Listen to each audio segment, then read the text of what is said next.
Okay, hello everybody. This is Allison Zuniga, and I will be presenting Chapter 5 from the Change Wars text. This chapter was written by Marc Tucker and is called Industrial Benchmarking, a Research Method for Education.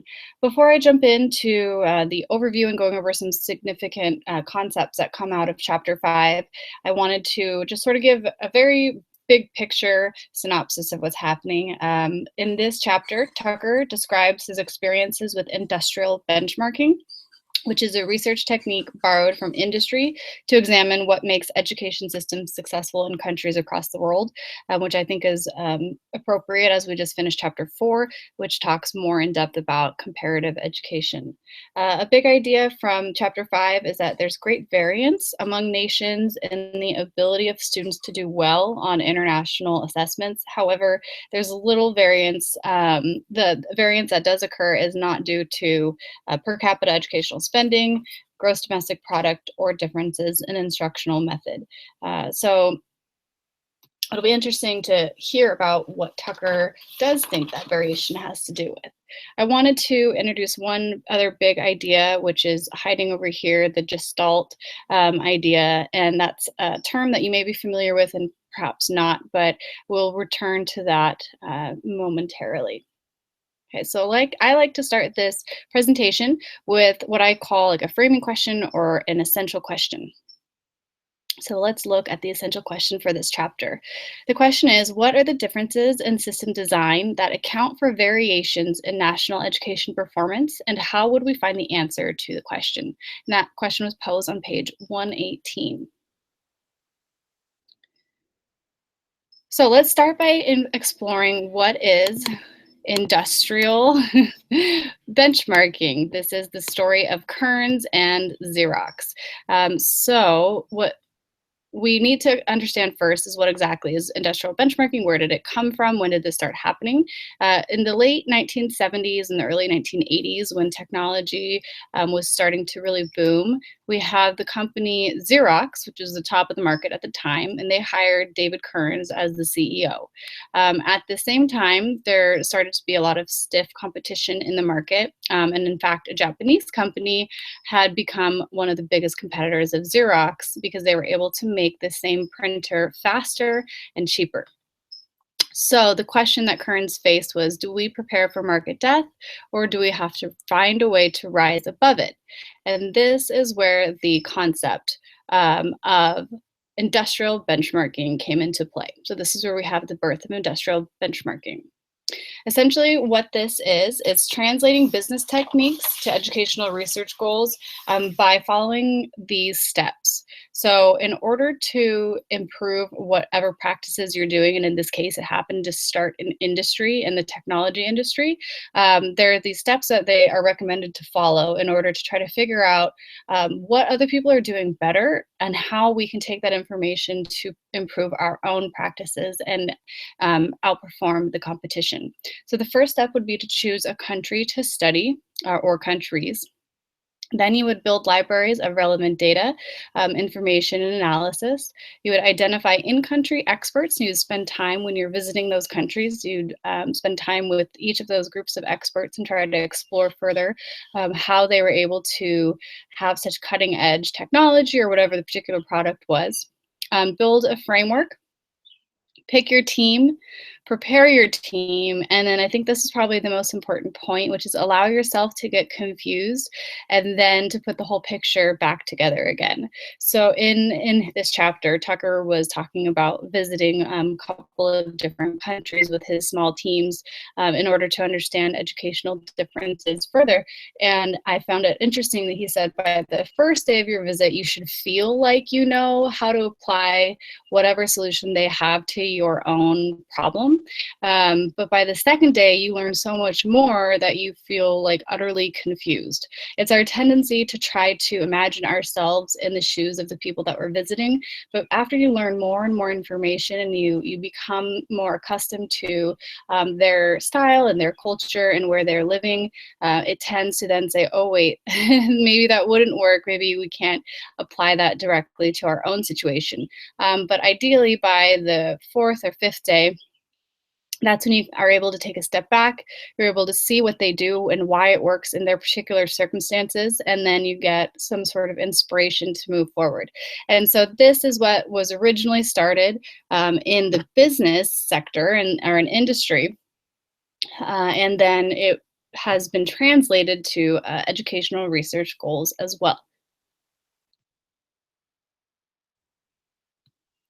So again, ultimately, you're going to visit a couple of different countries that you have researched and you are interested in because they have better practices in let's say, in math or science. They have higher test scores, maybe the highest in the world.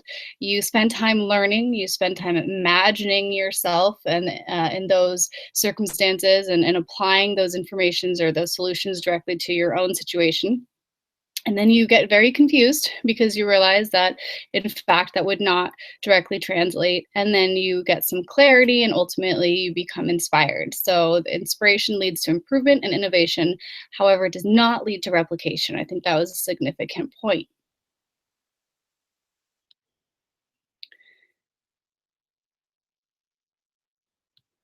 So the question then is, how can we be more like them? When if Kearns visited Japan and learned about their techniques, he sent his teams over to Japan to learn about the Ricoh company and how they were able to produce the exact same printers for less money and to be able to sell them. The processes were unique to that particular situation. And so when we are looking at educational reform and we look at what's working in other countries and we are so confused why we cannot directly apply those same solutions to our own, it's because there's a lot of complexity that we are not maybe seeing right away. This is something that I like to explain as being lost in translation. A couple of different examples were given in chapter 5, including Finland and the United States. So Finland is known, particularly in the last 10 or 20 years, for being a powerhouse when it comes to education. Finland is looked up to in a lot of different ways, including the amount of money and time that they invest in the teaching profession and in teachers. What we see is that there's a lot of unexpected success that has come out of Finland since the end of the Cold War. There have been large investments in teachers. There's lots of high student performance on worldwide international exams, and they have one of the highest quality of educational systems in the world. However, when we look at all of this on the surface level, we wonder, oh, why can't we be more like Finland? Finland has it all figured out. However, what Tucker is recommending, what Tucker is suggesting, is that we don't immediately recognize a lot of factors and a lot of variables that have led to Finland being successful in their educational reforms because of very specific situation that they're in. So before the fall of the Berlin Wall, Finland sold a lot of their products to the Soviet Union. And so when the Soviet Union um, basically, well, dissipated after the Cold War ended, Finland understood that they were going to lose a big economic source that had been feeding their country for a long time. So at this point, we're going to see a couple of different factors coming into play. We see that the Finnish tendency, their cultural tendency, is to be tribal. So in Finland, they're very much a tight knit group. They listen to their elders. So in the Finnish culture, they decided to give the decision making to the elders of the community. And the elders decided that the best thing to do, since they didn't really have any natural resources that they could rely on selling, that the best thing they could do is focus on technology and educating their youth so that they would be ready to compete in the high technology markets that they could see coming down the pipeline. So the Finnish elders recommended this to focus on technology, and then there was sort of an agreement across the youth of the Finnish people in order to save their country. They needed to take charge and invest in their education. And so becoming a teacher became equated with national pride. So again, what's pointed out, the difference between the United States and Finland is really a core issue of cultural differences. We have a very what Tucker refers to as a polyglot society. In the United States, we are essentially like the opposite of a tribal society. And so when we come to making decisions about systems or that sort of thing. The United States probably wouldn't be able to agree on that, and let alone to listen to the elders and to have the youth take control of that. So the system of education that we see in Finland today that is so successful was built within this social framework, this social political framework of the past. And so it's very interesting to see that, in fact, we do lose some of these solutions that Finland has developed. We lose some of them in translation because we do not share the same history or sort of cultural core as Finland does. Then we see reference to some Asian countries versus the United States. Some of the countries included Japan and China and Singapore. So what we see is we look over at some of these Asian countries and we see huge success in math and science. We also see a solid foundation of knowledge in general and a great respect of teachers. We admire the educational system in a lot of these countries because we see that they're able to succeed in areas that we struggle in. So our tendency again is to say, well, what are they doing right, and why can't we use those same solutions? So what I thought was interesting about the Asian countries comparing to the United States is that conversely, the Asian countries actually envy the United States in that they think that we teach creativity or that we produce creativity and that we have original thinkers and skilled entrepreneurs.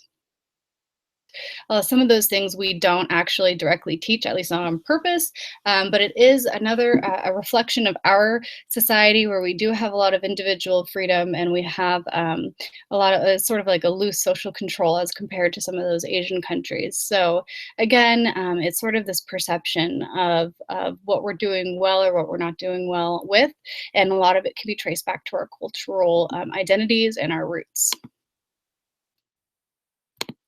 And finally, another important issue that was brought up was about our relationship with testing. So basically, this one was the United States' relationship with standardized testing and a lot of other countries around the world.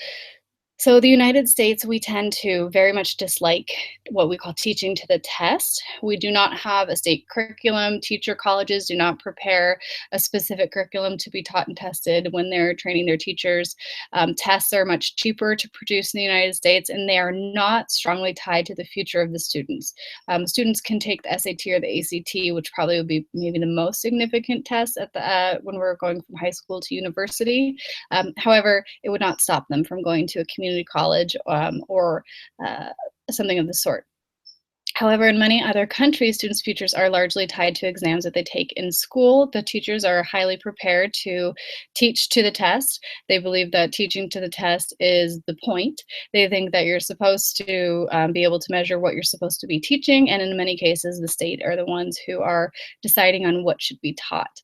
Also, they spend a lot of money in high quality, relatively expensive exams, which again shows a pretty big difference between the United States perception of testing versus other countries around the world.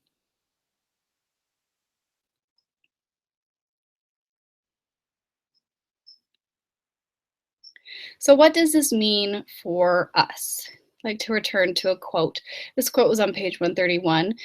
Tucker says, if the principal sources of academic weakness lie in the basic design of our system, why would we expect to significantly improve student outcomes unless we change the system? So we see Tucker's argument, page 132. Two main ideas stood out to me for Tucker's argument. The first is that educational research should model itself after industrial benchmarking, the concept that we learned about earlier, because we must understand why some other countries' systems are outperforming our own before we can even revise our system. Additionally, we need the information, or our policymakers need the information to make our system better than any other system that currently exists. And I want to return to this idea of gestalt that I introduced at the beginning. That's a word that I just wanted you to hang on to for a little bit. This is what we need in order to understand how to make a system better. We have to understand all relevant layers and connections. To reach gestalt, we need to use industrial benchmarking. We must study the larger context in which the object of the study is embedded, with special attention to the connections among the elements of the system that account for the superior outcomes. So, in other words, this is just I believe, dealing with perception. And this has to do with our need to understand the complex factors and webs that are woven when we're looking at all these different countries and what they're doing well, and then looking at our own and reflecting and saying, well, how can we make things better without actually copying what other people are doing, and instead taking that information and using it to inspire changes of our own system.